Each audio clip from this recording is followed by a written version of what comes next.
Previously on Funny Science Fiction. You doing, Hello. Matt? Now, I said hello too quickly. that's okay. We'll fix it in post. Hi, I'm Jeffrey Weissman, and you're watching or listening to the Funny Science Fiction Podcast. Woo-hoo. The podcast that makes you wish time travel was real so you could skip ahead 45 minutes and miss all of our bad jokes. You guys might recognize our guest today from his work in Back to the Future 2, Back to the Future 3. He was George McFly, but not just Back to the Future. That's not the only things that you might recognize him from. Jeffrey Weissman is our guest today. Hello, Jeffrey. I don't know how you're going to recognize me. I wore a lot of makeup in those films. Well, this is true. But that's not the only thing we want to talk to you about today. You've had quite an extensive career outside of Back to the Future, and I'm a legend in my own mind. That's right. Well, you've assembled a nice resume as a character actor. You've been all over the place, doing a whole lot of different things. So we're anxious to kind of talk to you about those things as well. I have directors say that to me all the time. They say, "You're all over the place. Can you just bring it in?" That's not fun. We might be talking about different types of all over the place, but that's fine too.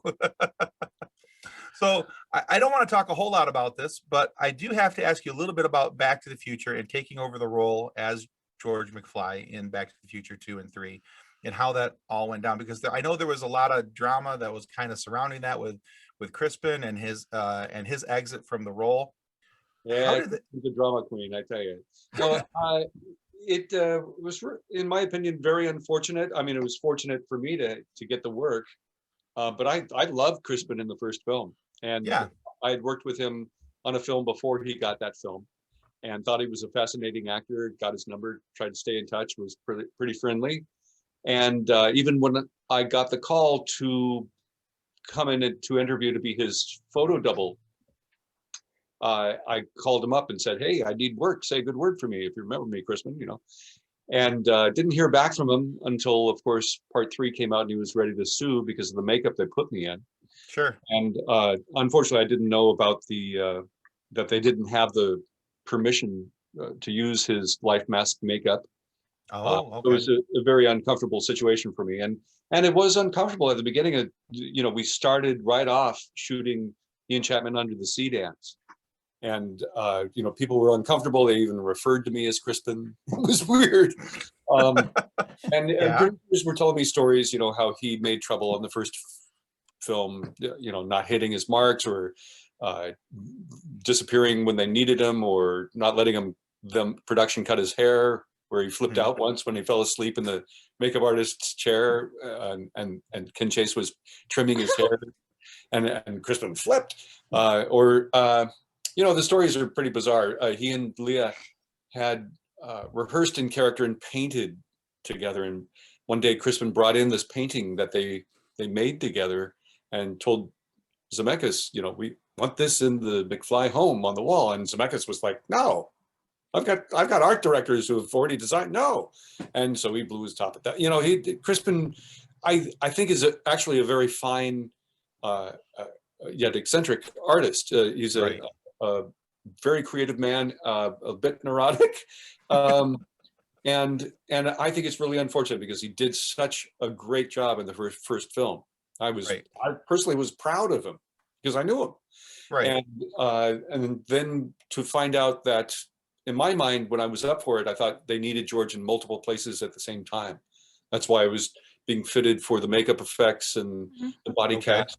And I figured, it was one of those things. And when I was told in the 11th hour, Crispin was not coming back, the contract negotiations broke down, I couldn't fathom how they were going to do the film without him. And then it all went on my shoulders. I was like, right. And they also cut back the role a great deal. They intended to torture Crispin because he couldn't hit his mark. So the two Bobs decided they'd have his back out from a car that had fallen out of the sky while George was playing golf. And so he wrenched his back and they put him in this ortholev and hang him upside down. So he'd be on these rails and he'd have to hit his marks. Yeah, so I endured that. I think I'm still owed some stunt pay. I don't think I got any stunt pay for that. I was going to ask you how that impacted your work, but that sounds like that had impacted your work quite a bit. It was pretty hard. It was pretty hard, but I rolled with it, and the days. One of those weeks in the McFly kitchen and household, there was a 19-hour day, a 21-hour day, a 26-hour-long day, often without 8 hours turnaround. It was pretty grueling. And then also the makeup full front for young George, for 17-year-old George, didn't really look right. Profile looked great. I'll bring that up and show you. But the full front didn't. So they took footage of Crispin from the first film and cut it in with my work. Okay. And when Crispin called after part 3 came out and tried to, get me on his side to see how they mistreated him, and he said they used that footage and mixed it with, my work with your work, and we're only going to pay me scale. And I was like, that doesn't sound quite right for a film that was the highest grossing film of 1985, the first one. Right. I think they're up to $1 billion now, literally. Or something. Yeah, it's up there for sure. And sure, maybe you don't get along with the guy, but don't treat him like dirt. It was pretty upsetting.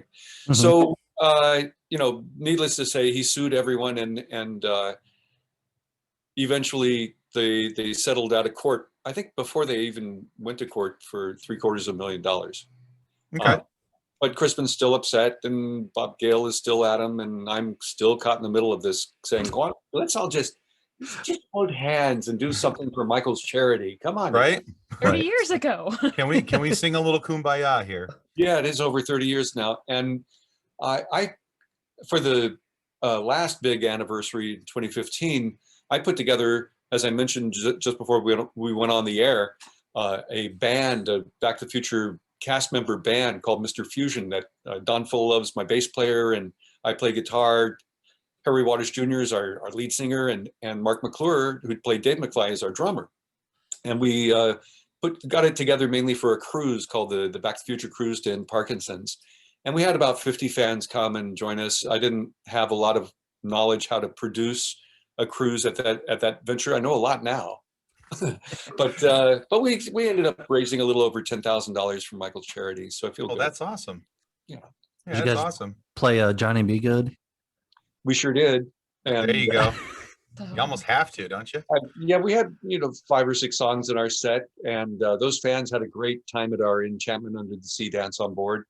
And I had Dean Cundy, the cinematographer of all 3 films, on board, as well as Kevin Pike and Andrew Probert, who were on the Time Machine DeLorean special effects or design teams. Oh, that's cool. Yeah. Awesome. And then we piped some people in. Frances Lee McCain, who played Stella Baines, Lorraine's mom. Mm-hmm. She at the last minute couldn't come on the cruise, so we actually got her on video and did a nice interview there. And we had a lot of really fun events during the cruise. Hopefully, cool. So one more question for you about your time as George. And actually, you kind of touched on it real quick about the prosthetics. How long were you in the chair each day to become George? Because, dead on, you guys are not, twins. So, I mean, they're with the prosthetics and all. How much time did you spend each day to become George McFly? At first, it was a little over 4 hours a day. And then we got it down to maybe 3.5 hours. I usually, if I needed to be on the set by 9 in the morning, I'd have to be in the makeup chair by 4:30 a.m. Yeah. Oh, wow. And, yeah. And then an hour at the end of the day to take it off. So here's that this is a Polaroid of the profile of the young George makeup. Is that sharing on the screen okay? Yeah, that's great. Wow. So that's you in makeup right there. Yeah. Wow. Did you think it was Crispin? I did, actually. That's why they didn't want Crispin to see my pictures. It was odd. I had And Bob Gale even says, no, that never happened. And here I'm in a body cast ready to do and this was cut from the film when old George actually spins upright for pizza in 2015. And while we're waiting to do that effect, I'm in the body cast, and Spielberg came over and said, so Crispin, I see you got your $1 million after all. And I was like, oh my God, I'm saving them some money, aren't I? And it was. So more of a little silly question here. I love how you did George McFly in the Back to the Future. And if you could play that character in any other universe, which universe would that be? Any other? Well, I like the way you introduced with the red shirts going back to the. I'm glad I'm wearing blue. I'm a huge Star Trek fan, but I don't know if George would fit in there. George would probably fit in. Oh gosh, with something more intellectual and yet science fiction-y. Oh gosh, Good Will Hunting. No, George probably be in Clerks. No, I'm. Get back to you on that. Let me meditate on it, and I would think on where George should be. All right. So, unlike other hosts, Tim, I personally love musical theater.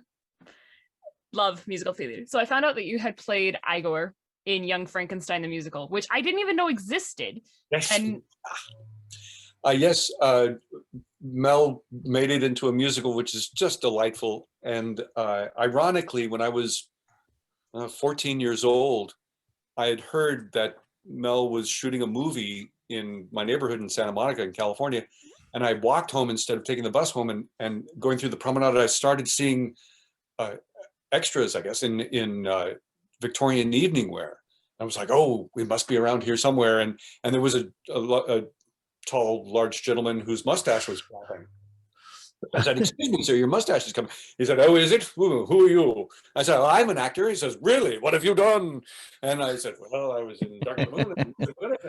My junior high and high school credits, I start listing in community theater. And he says, really? You want to meet Mel? I was like, yeah. Yes. So he takes me under wing, and we go to the Mayfair Music Hall where they're shooting the Putting on the Ritz number. Oh my goodness. And nice. The first person I meet is Marty Feldman. And he's in his street clothes, and he's wearing a man bag, which I wear now. Not his, but I have my own.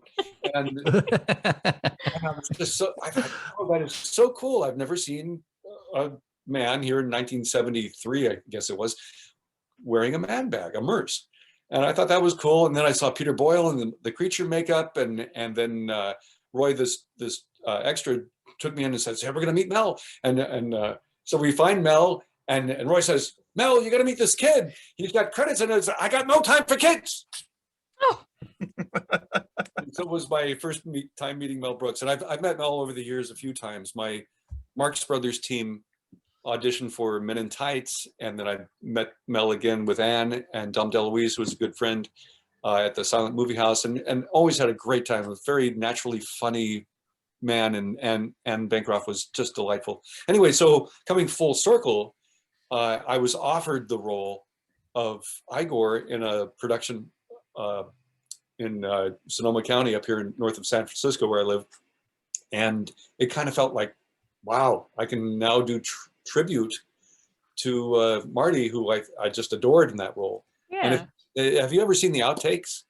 Yes. They're just priceless. They are. How he came up with biting the head off a fox off Madeline Kahn's shoulders. And anyway, so I worked my tail off. The musical numbers are wonderful in that piece. I got to sing the Transylvania Mania and tap dance, which I hadn't tap danced since I was at the American Theater in '81. I think I was in about 9 or 10 numbers, so cool. and doing comedy. So what is it between performing live and performing for the screen? Which do you prefer, and why? Everyone asks me that, and I have the same answer. I don't have a preference necessarily. I love the craft and teamwork of making movies and television shows, and I love being in the audience watching what we did together as a group affect the audience or affect me. Well, I'm like, oh wow, I'm crying and I'm doing that, or I'm laughing. And I created that little comedy moment where, although the instant gratification in live theater is also pretty incomparable. It is. I spent many years doing improv also in Los Angeles. I was part of the varsity first players at LA Theater Sports. Out of those ranks came most of the players from Whose Line Is It Anyway? Okay. And, Brad Sherwood and Greg Proops and Michael McShane and Wayne Brady, we all played together. And the instant gratification for, first of all, trusting your teammates that you're going to get saved when you're stepping over the cliff into the abyss of the unknown and trying to tell a story and keep it on track without gagging and being, it's a really hard muscle to develop and flex. And when it's working, it's like an out-of-body experience. It's really fantastic. And you just go with it and do your craft the way you know that you are to do it right for it not to fail. And then even when it fails, though, you embrace it and the audience is still there with you. So there's nothing quite like that. And then with scripted plays, theater, when everything goes well, then you've been rehearsing for 5 weeks or however 3 weeks, and you've made the choices that are the best choices, and it all comes together and the chemistry is there and the audience is with you. There's nothing better. So to answer your question, I like them both. Okay. I understand that. I haven't performed in a musical since I was in high school, but it was so much fun. And you do get that audience, that immediate audience feedback. And that is one of the best things about performing live. I love that feeling. It is really very special. And I know musical junkies. I mean, people who have to do it. They know they can't make a living at it, but they still are compelled to do it. I have a dear friend, in fact, the gentleman who played Dr. Frankenstein in my production, he's always doing a musical, always doing some theater. He can't stop it. And he has a completely different life day job because he can't make a living doing the theater. Right. But he loves it. Sounds like podcasting. It is very similar. It is very similar.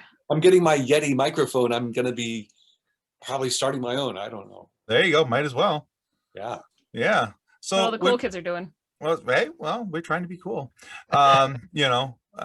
Sometimes, Jeff, when we talk to people who have had such distinguished careers as your own, and with all the different roles that you've been a part of, it's a distinguished career. There's nothing going on. Well, it's kind of extinguished for everybody right now. So, but we're sure that you have many memories that stand out over the time of your career. If you don't mind, what's one story that jumps out of your memory banks that you could share with our listeners? One story from which project? Whatever, your choice, dealer's choice. Can you go down the resume or something and say, bing, with your eyes closed? And because I got a story for every project, and generally a dozen stories for most of them. Okay. Let's see. How about Pale Rider? You got any stories from Pale Rider? Oh, yeah. So I had a very aggressive agent who pursued me. A couple of years before Pale Rider, I was studying at the American Conservatory Theater and San Francisco State University, and fell into an opportunity to screen test for the lead in a film called The Genius that Martin Brest was the director of. And during the process, I got picked out of 500 guys to get a screen test. And the film went into turnaround and it got back on track, and I had my screen test. Meanwhile, the name changed to War Games. And I tested with Ali Sheedy. And this agent, when she learned from Martin Brest, the original director, that I was his favorite for the role, she pursued me. She had opened her own boutique agency in Beverly Hills out of New York, William Morris, where she came. And I signed with her, and she was very aggressive. She opened a lot of doors for me. I was a bit of a hot item for a year or so there. And Matthew kept beating me out of roles. He beat me, of course, and Dana Carvey and Eric Stoltz and various other guys who tested for War Games. Then a year later, it was apparently between me and him for Lady Hawk. And I had done Renaissance fairs and so on and so. I was ready to rock and roll my medieval, and I don't even think I went that way. I still haven't seen that film. I just saw War Games last year for the first time. I thought he did a good job. Anyway, I digress. So this agent used to call around the studios, and one day she called Warner Brothers and said, "What do you got going on that we don't know about that's not in the breakdowns?"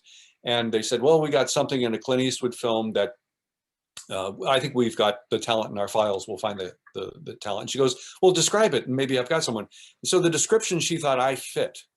And what had turned out, Sean Penn's brother, Chris Penn, who was a marvelous actor, had met Clint at a party in Malibu and said, I want to do a film with you."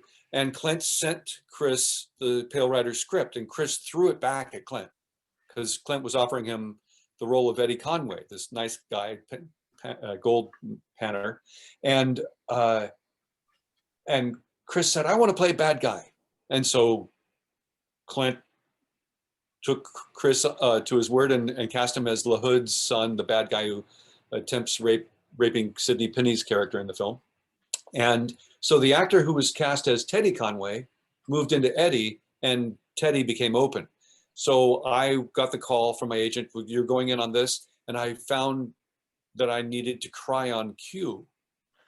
So I didn't want to leave anything to chance. I want to co-star with Clint Eastwood in the film.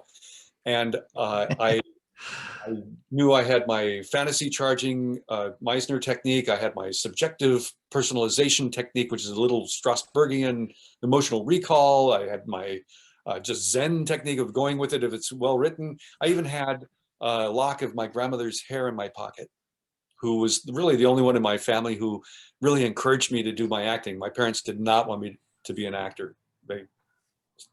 Anyway, so I knew that I needed to cry on cue, and the producer put me on tape for Clint, and I was able to cry no problem, keeping the lines coming and keeping the action real. And sure enough, that was on a Friday. On a Monday, I was on my way to the location in Idaho to shoot the film. Nice. So that's one story. I mean, I've got tons of stories. We had Michael Moriarty quit the film. Carrie Snodgrass wanted to quit the film. There are a lot of good stories. The reasons are actually Michael got 3 fingers broken by the Cowboys when he went to town. Oh man. They were messing around and didn't stick to the fight choreography, and he was trying to compose the symphony. So it took Clint a few days to get Michael back. Carrie and Michael and Clint all butted heads because she was a really strong actress with very clear ideas of how her character was, and they butted heads over that. And I'd calm her down. We had mutual friends, so Carrie and I, wonderful, God rest her, Carrie Snodgrass had such great talent, and I'd calm her down, and we kept her on the shoot, and everything went well. Strawberry daiquiris helped. Oh, I bet. Strawberry daiquiris help most things. Alcohol can be your friend. Yeah, we got snowed in. The blizzard snowed us in during shooting Pale Rider. The casts being holed up for 3 days on per diem got pretty crazy. I'm sure. And I remember I was having lunch with Clint in a blizzard. Shortly after we got there, he fired the caterers. And we're on a location on the top of a mountain. And the new caterer, I guess to impress Clint and everyone, served steak and lobster the first day for lunch. And here I'm having a steak and lobster with Clint in the middle of a blizzard. This is so surreal. It was nice weather, Clint. And he goes, "Yeah, I didn't expect it to be snowing in October." Yeah. Anyway, lots of fun stories. There are more, so have me back. Oh, absolutely. So there are many, I'm going to call them nerdiverses out there. What are some of your favorite Hollywood universes that have come to life? Oh my. There are so many. I'm really a easy kind of going guy for entertainment. I love being entertained. I love the Guardians of the Galaxy, and I love the Star Wars, of course. And I've made a lot of friends with the ILM crew members, from the model shops to the effects people to camera cinematographers and such. So I'm very always excited about those universes, you know, both the sci-fi, you know, just I remember when I was 11 years old, I accidentally kicked sand on this guy on the beach, and when he sat up and lowered his glasses and said, "Yeah, excuse me," it was Leonard Nimoy, and I flipped. I ran home to tell my parents I kicked sand on on Spock, and then about, I guess 7 years ago, I was a guest at the London Film and Comic Con, and James Tolkien, who played Principal Strickland, and I were having a break in the green room, and the Star Trek name was Leonard Nimoy. Leonard walked in, and he spotted James and came right to our table and sat down and chatted with us for a better part of an hour, because Leonard and James had worked on a play directed by Otto Preminger. Oh, neat. In the early 70s. And so, and they reminisced how Otto whatever cast he was directing, whether film, television, or live, he'd pick a whipping boy or girl. And he picked Leonard Nimoy, which was a big mistake. Leonard wouldn't stand for it. He got up and walked out. And so I'm like in heaven listening to James Tolkien and Leonard Nimoy do their impressions of Otto Preminger. German accent, and you're not going to do this. Anyway, I can't even. And then I finally got to apologize to Leonard Nimoy for kicking sand on him in 1969 or 68, whatever. Did he remember having sand kicked on him? Oh, he didn't remember. Well, see, clearly you didn't kick enough, so. But he was kind enough to autograph a picture to me. So that's fantastic. So cool. God rest That would him. be so cool. So in researching your roles, because you have an extensive history, that you were in Sgt. Pepper's Lonely Hearts Club Band and I Want to Hold Your Hand when you were 20? Younger. Yeah, I was just out of high school. My parents could no longer tell me I couldn't be an actor. I signed up to be, you know, background, and I Want to Hold Your Hand was one of the first ones I was in. Zemeckis directing, but he couldn't do. We were in these big crowd scenes. I was a Ringo fan outside the Beatles hotel that Wendy Joe and Eddie Deason company are trying to break in, and it was about 100 and some odd degrees in the Burbank backlot. Oof. And we're wrapped up as if it's New York in January, and the extras are dropping like flies. And Zemeckis, I don't know if he had confidence directing large groups, so he brought in a friend of his to direct us. So I guess it was my first time being directed by Spielberg. Oh, wow. Oh, wow. Okay. So going into this, were you already a Beatles fan? And Oh, then yeah. I mean, God. You were a teenager and they were the Beatles, so it kind of makes sense. Well, I growing up with an older brother and sister who had to get the newest Beatles releases as soon as they came out, you know, or stay up late to watch them on the Ed Sullivan Show. I remember all that stuff, and yeah, I was a big fan. And then on Sgt. Pepper's, which was really odd. I'm actually in 4 different scenes in that. I played Strawberry Fields' brother when the band is going off in the hot air balloon. I'm in the Earth, Wind, and Fire Can't Got to Get You Into My Life crowd scene. And then I'm, of course, one of those Boy Scouts being brainwashed by Alice Cooper. Steve Martin turns the... Anyway, so I'm kind of... I think it took us 3 days to shoot that scene with Alice, the Sun King bit that he does. And he's on video for the first 2 days, and there's dancers on either side, and we're doing some dance moves. And I remember this very lovely blonde-haired dancer I'm actually kind of getting a crush on, and I make friends with her. And on the 3rd day, I go up to her, and we finally have Alice live. And that morning, I go up, and that's Cheryl. How are you? She goes, Jeffrey. Oh, I want you to meet my husband, Alice. Oh, nice to meet you. I remember also the first day of shooting on that. It was 7:30 in the morning or something. I smelled pot. I don't, you know, it's legal here in California, so hopefully I can talk about it on your show. But I'm like, I followed my nose. I'm 18 years old. I'm following, you know, 18 years old. I smell pot. I followed my nose to Barry Gibb. I'm like, you're smoking pot this early in the morning? He goes, well, yeah. You want some? Of course I'm 18. Yeah, there's tobacco in that. Ah! That's how we smoke it. And then Robin comes over and says, look, we just got #1 on the Billboard charts with News of the World, Children of the World, whatever that album was. I was the first to congratulate them. Awesome. That's so How cool is that? That's an awesome story. All right. That's so cool. All right. So now for many people, they say that the art of teaching is something that speaks to their soul and they feel inclined to share what they know with others. Now on your bio on IMDb, it told us that you teach the art of improvisation, developing characters on stage for television and film acting. So what was it about teaching that made you want to be a teacher of acting? Well, first of all, out of necessity for a paycheck, but Fair enough. more importantly, it's thrilling for me to learn as the students learn, and I've been through so many different kind of wanting to test, dip my foot in the water of different techniques, and I've found many techniques that work for me and many that didn't, and others that I felt were being taught as a cookie cutter, one size fits all. And I have an approach where I believe that, you, Tim, and you, Nick, and you, Kathleen, are not wired the same.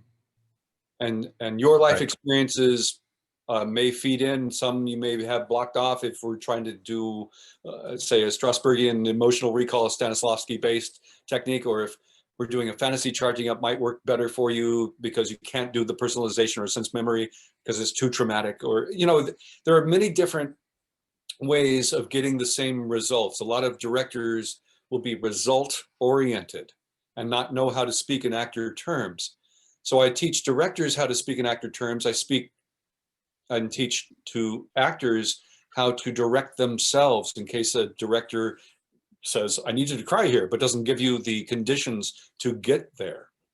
Okay. And an actor needs to know that stuff. And I've helped a lot of actors kickstart their craft and then take it on. I have mentored actors who are working in Hollywood now or continue in whatever local theater that they want to take their careers to, whatever they're doing. So for me, it's exciting to know that if someone I've mentored or nurtured becomes successful, or others that I know have become members of a team and have moved on from acting and are producing or writing.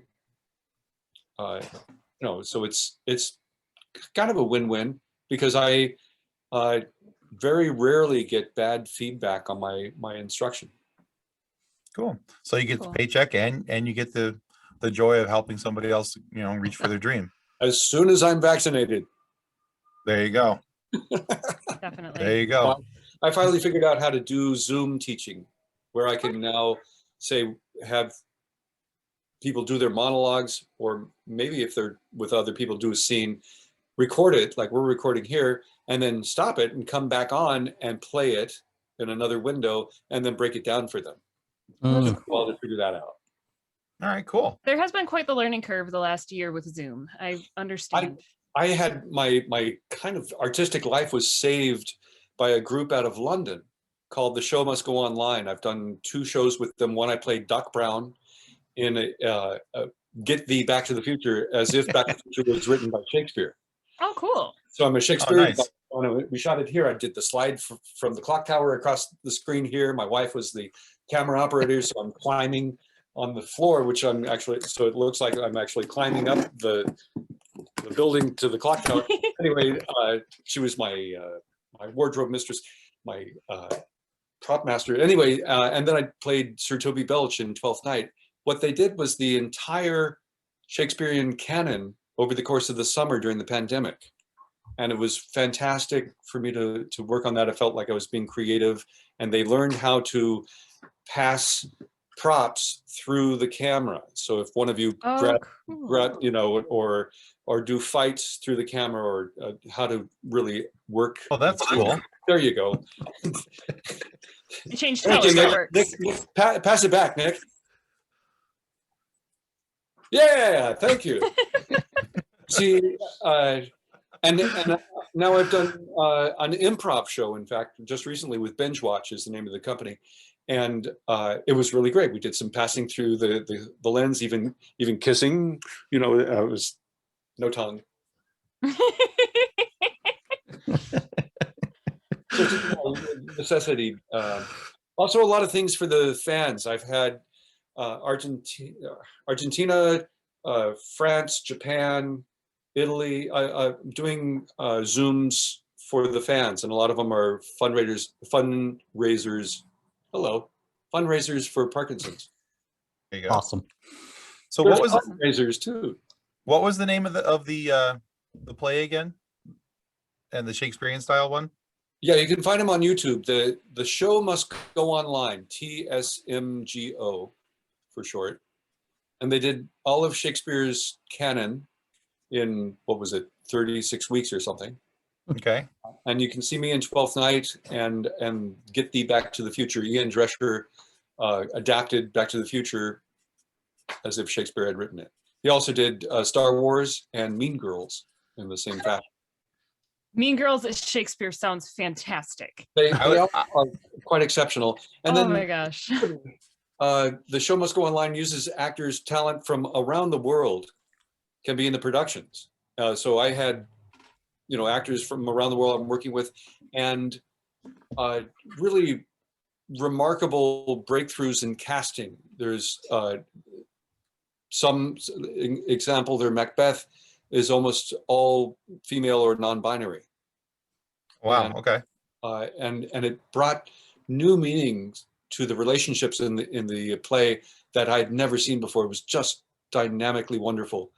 Their Hamlet was a female Hamlet. They really great work. And I'm working with actors who are trained either at the National Theatre or the Royal Academy. For me, it was very exciting. Yeah, I bet. Awesome. And some are even laymen. Some are even non-actors that they would even bring in who did fine jobs. That's so cool. So also in looking through your IMDb, I was surprised how many TV shows that you had been in that I'm like, oh, wait, right. I know that. I've seen him in that, including Saved by the Bell, Diagnosis Murder, which I actually just bought on DVD and it's going to be delivered like next week. I'm so excited. I'm such a Diagnosis Murder nerd. Very sad to see the passing of Dustin Diamond, but I played Screech's guru, the high geek. Yes. Mm-hmm. In the rockumentary episode. And then we put together in another film later on, an indie called our feature presentation. So if you could have picked any of those smaller roles to become part of a bigger narrative, which one? Of those television roles? Yeah. I thought I was going to be a reoccurring regular on that Scarecrow and Mrs. King episode where I played Scotty, the valet Parker, at the Scarecrow's headquarters. Mm-hmm. And he was an amateur filmmaker. And it seemed to me like it was a pretty good possibility. That episode, in fact, was the second highest rated episode of that first season of Scarecrow. The highest one was when they finally kissed. And it didn't pan out. I had been also cast as a regular in another series called Legmen, and they kept pushing my character. And by the time I was to go work, the series got canceled. So those sometimes, they get. It would have been nice to be recurring on Saved by the Bell as Screech's guru, I guess. Right. Yeah. I don't know. It'd be more like Kung Fu with nerd style. Nerds need Kung Fu. That's right. And I love, I was very nerdy growing up. I'm still nerdy as an adult. And I love going to the fan cons. I spend a lot of my time at the fan cons taking pictures of all the cosplay. I have this wonderful video of an 8-year-old kid that built his own Jabba the Hutt outfit. Oh, nice. Cool. Oh, it's just, I'll send it to you. And other even pro cosplayers, the costumes and the skeezicks and different fabrications they made are awesome making, jaw dropping. That's what I'm looking for. I love that stuff. Oh, yeah, that's Cosplay pretty is cool. pretty cool. And I had one fan finally make the Uh, 2015 George Oh, McFly. Oh, that's Nice. awesome. I love it. That's Oh. awesome. That's awesome. so let's go back to that question from earlier. Which universe Characters? would George McFly be in? Yes. Which would he be in? Once again, he was real into the comics as a kid. So maybe Amazing Tales, All right. Amazing Stories. Didn't Spielberg do a TV series called Amazing Stories? So Mm-hmm. maybe Yeah. George would fit in there. I could see George fit in really well in Twilight Zone. Yeah. That'd be cool. Yeah. Crispin would have fit right in. I'm sorry, George. We share it. Yes. It happens. I have to admit that can probably be edited out in post if necessary. I texted my brother letting him know who we were interviewing today, and he goes, "Oh, did you guys try to get Crispin Glover and couldn't afford him?" Like, oh, nice, But nice you friend. not got an appearance fee coming? Yeah. Yes, was right. very As soon as we get paid from our sponsors, yes. My first co-star role was on George Miller's episode, the remake of Nightmare at 20,000 Feet in the Twilight Zone movie. Mhm. And first of all, I was shocked that they were going to continue shooting that film after the terrible accident. But 3 months later, my agent called and got me the interview and found George Miller, who directed Road Warrior and Mad Max, coming off those highs, was just a delightful man. And we got along very well. He was just taken in by Hollywood. It was his first Hollywood project, and he had John Lithgow and just a stellar ensemble cast Mhm. with Larry Cedar from Deadwood as the gremlin tearing the wing apart. Yes. So that was very exciting for me for my first co-star role to be on that set. And I love technology, and Alan Davio, who just passed away due to COVID a year ago, our cinematographer, shared the responsibilities with Garrett Brown, who invented the Steadicam. And it was so fantastic to see this 65-pound camera on this guy who's running up and down the aisles of the airplane fuselage, working his tail off, getting these amazing shots. And it was a real treat to be on that shoot. I'm That'd sure. be cool. So a little bit of your oh no, what is that word? If you don't know, we don't know. The on the spot acting. Improv. Thank you. I can't Improv. believe I forgot the improv word. You didn't remember improv on the spot. Okay, good to know. The irony is pretty steep there. You get stuck in the head, you get roadblocked. Right? Yeah. Age helps that. So if animals could talk, which one do you think would be the funniest? Sloths? Sloths. Yeah, I love them in Zootopia. I love.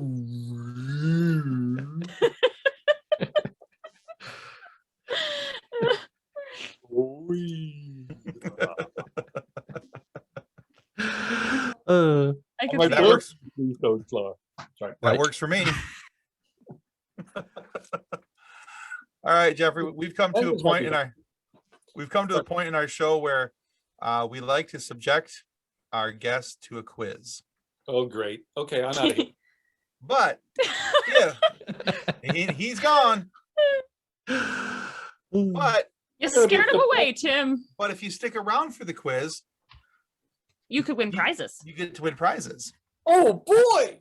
So we can't pay you scale, but we will send you prizes if you get.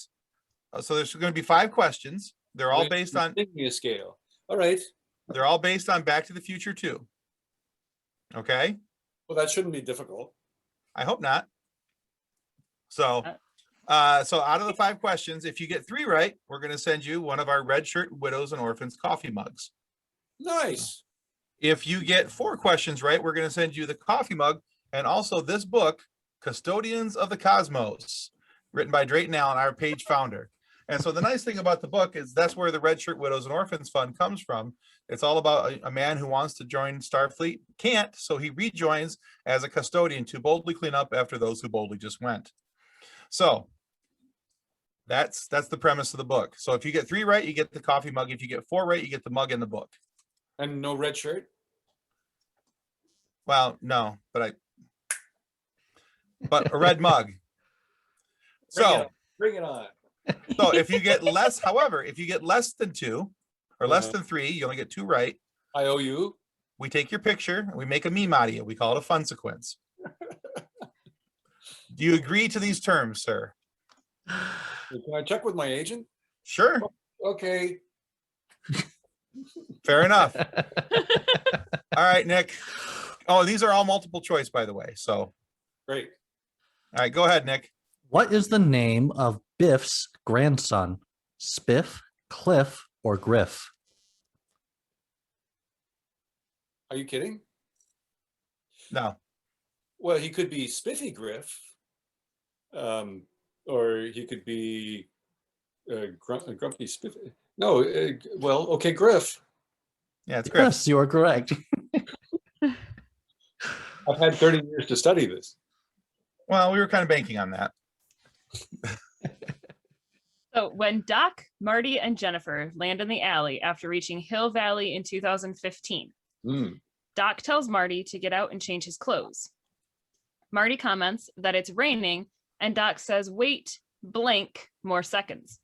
How many seconds did Doc tell Marty to wait? 15, 10, or 5? I'm going to, I think it's 5. You are correct. Yes, You had it was 30 5. years to study this and also 30 years to forget things, but Instant blow dry. In Back to the Future 2, why is George McFly hanging upside down? Do you want This the seems like multiple a choice? This seems like a softball since you've already said the answer earlier on. So Is it an unfortunate back injury?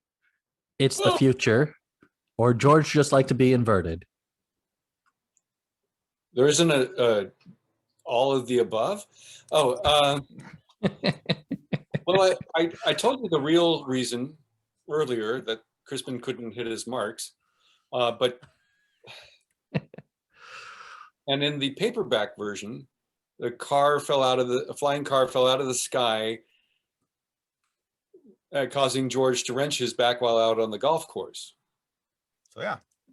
All right. So unfortunate back injury it is. fortunate back injury. Ortholev. All right. Who was responsible for George McFly's death in the alternate 1985? Biff, George, or Doc Brown?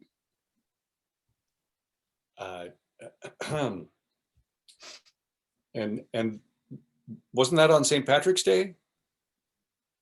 I don't know. You're the one who was in the movie. Oh, okay. Yes, I believe it was. So I'm pretty sure that this is a trick question, because had Doc not invented the time machine, it probably wouldn't have happened. Correct. But Biff is the one who shot him in the back. But Also correct. I don't know that there were any witnesses. I mean, he says he does it, but I don't know that he did. Well, Tom's too nice of a guy, really. All right. So yeah, it was Biff Tannen. It was Biff. And that earned you the book and the cup. So, Oh, wait, I have one for you guys. okay. What was the original way Marty returned from 55 to 85? And this is when Eric Stoltz was still on the film. I do not know. I don't know either. I don't have multiple answers to Nick, you're really good with improv. have something, Nick? No, I don't have anything. Got nothing. It was Kathleen Kennedy and Frank Marshall, I think, used it, part of the concept later on in an Indiana Jones film. Marty gets the DeLorean out to an atomic bomb test site and drives 88 miles an hour underneath the bomb as it's being lowered to get the 1.21 gigawatts. Mm. I remember the movie at the theater down the road from the clock tower is playing The Atomic Kid. Mm-hmm. I was tying in with that scene. After they fired Eric Stoltz after 7 weeks or whatever shooting, Sid Sheinberg, head of production, I believe at Universal, came and said, "You want to use Michael J. Fox, you got to cut $1 million off your budget." So they cut that whole scene. Oh, wow. And Andrew Probert actually took the scene out of the first film script and storyboarded it, and has a beautiful PowerPoint presentation with sound effects and everything that we did on our cruise, Back to the Future cruise. Cool. That is really cool. That is amazing. Well, There- sir, you have earned a book, Custodians of the Cosmos, and we'll make sure that Drayton puts some writing in the front of it for you. So we'll get him to autograph it, and then we'll also send you one of these handy dandy mugs as well. We love prizes. So yeah, exactly. Thank you. Yeah. Well, Jeffrey, thank you so much for being on the show today. Where can people go to find out more about your acting work and what you're doing now? Well, if you don't mind, we have to stay outside, but come on over. All right. That would be nice. You can follow me on Twitter at JEFWEISSMAN, at Jeff Weissman, 1F, on Instagram at Jeffrey J. Let's see, is it? Yeah. Jeffrey James Weissman. Pretty sure that's right. On Instagram. On the World Wide Web, I have a kind of a funky old website. You can write me actually through it, jeffreyweissman.com. And if you want, if you're a big Back to the Future fan or have one in your family or friends and you want an autographed picture, I can use the money. Just write me through jeffreyweissman.com and I'll send you samples of what I have available, even some Pizza Hut wrappers. There you go. That wrapper or an action figure. But There you not go. this one. Not Not that that one. That one's pretty cool. Thank you so much, Jeff. I'll make sure that the guys put those in the description so that people can find you and follow your work. Thank you. Now, we want to remind everybody that subscribing is the single most important thing that you can do to ensure that we get more amazing guests like Jeffrey Weissman here, so that you have funny moments to listen to, Ain't gonna get stories, and so that we have more great stories from guys like Jeff. It really helps. So please subscribe. It's going to do more than you can understand. And also, we want to make sure that you go to Twitter and Instagram, check out Jeff's work, and follow him there. He's got some fun stuff online for you guys. I want to mention also the beard is being grown to play Simon Wheeler, who tells Mark Twain the story about the jumping frogs in Calaveras County. Oh, nice. Oh. And as soon as I film that, I'm shaving the beard and keeping the mustache and turning around and playing Mark Twain. Oh, nice. Okay. So In the same production? Yes, and I'm developing Mark Twain's American history. As Oh, I'm- nice. so cool. All right, cool. Also want to remind you guys that if you're not happy with the content of today's video, all you have to do is submit in single form, of course, to our Chief Complaint Officer, George McFly. After consulting with his car wax consultant, Biff Tannen, George will demand that the offending party hang upside down for 15 minutes per complaint in the back brace that he had to use in Back to the Future 2. Yes, and remember, if you have a complaint, this is the guy that you're complaining about. Exactly. That guy. Not the bearded fellow you see in front of you. Well, thanks again. Yes, Thank you very much. delightful meeting you all, and I'll see you in the future. All right. Or in the Definitely. past. Or in the depending on how it goes. Yeah. Thanks everybody for watching. This has been funny science fiction. Stay well, Yeah. Bye. passionate. Our show is brought to you by our charity sponsor, the Red Shirt Widows and Orphans Fund, which supports the Wish Upon a Teen Foundation that helps out sick kids when they need it most. And just imagine the comfort you'll give Red Shirt Crewman number 43. he'll know that when he puts on the red shirt to join Marty to his trip to 1955, 18 minutes before the school dance, that he didn't leave his family destitute and without hope, because the Red Shirt Widows and Orphans Fund has his back and his tux. On behalf of the rest of the hosts of Funny Science Fiction, we'd like to thank you for listening to this episode. If you'd like to be a guest on one of our future episodes, please contact us by means of our Facebook group, Funny Science Fiction. You can find us on Twitter or Instagram using the handle @FunnySci-Fi, or you can go to DraytonAllen.com and click the Contact Me link at the bottom of the page. Thanks again. Hope you enjoyed the episode.